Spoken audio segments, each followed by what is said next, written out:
എല്ലാ ദിവസവും രാവിലെ സങ്കീർത്തനങ്ങൾ കേൾക്കുന്നതിനായും മറ്റുള്ളവരിലേക്ക് എത്തിക്കുന്നതിനായും ഈ ചാനൽ സബ്സ്ക്രൈബ് ചെയ്യുക. സങ്കീർത്തനങ്ങൾ അധ്യായം 66. സർവ്വഭൂമിയുമായുള്ളവേ, ദൈവത്തിന് ഘോഷിപ്പിൻ, അവൻ്റെ നാമത്തിൻ്റെ മഹത്വം കീർത്തിപ്പിൻ, അവൻ്റെ സ്തുതി മഹത്വീകരിപ്പിൻ. നിൻ്റെ പ്രവൃത്തികൾ എത്ര ഭയങ്കരം! നിൻ്റെ ശക്തിയുടെ വലിപ്പത്താൽ ശത്രുക്കൾ നിനക്ക് കീഴടങ്ങും.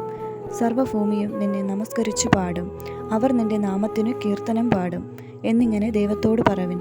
വന്നു ദൈവത്തിൻ്റെ പ്രവൃത്തികളെ നോക്കുവിൻ. അവൻ മനുഷ്യപുത്രന്മാരോടുള്ള തൻ്റെ പ്രവൃത്തിയിൽ ഭയങ്കരൻ. അവൻ സമുദ്രത്തെ ഉണങ്ങിയ നിലമാക്കി, അവർ കാൽനടയായി നദി കടന്നുപോയി. അവിടെ നാം അവനിൽ സന്തോഷിച്ചു. അവൻ തൻ്റെ ശക്തിയാൽ എന്നേക്കും വാഴുന്നു. അവൻ്റെ കണ്ണ് ജാതികളെ നോക്കുന്നു. മത്സരക്കാർ തങ്ങളെ തന്നെ ഉയർത്തരുതേ.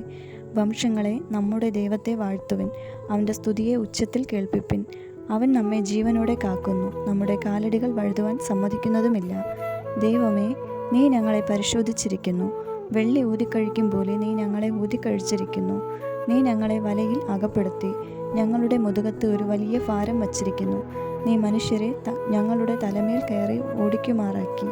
ഞങ്ങൾ തീയിലും വെള്ളത്തിലും കൂടി കടക്കേണ്ടി വന്നു. എങ്കിലും നീ ഞങ്ങളെ സമൃദ്ധിയിലേക്ക് കൊണ്ടുവന്നിരിക്കുന്നു. ഞാൻ ഹോമയാഗങ്ങളും കൊണ്ട് നിൻ്റെ ആലയത്തിലേക്ക് വരും. എൻ്റെ നേർച്ചകളെ ഞാൻ നിനക്ക് കഴിക്കും.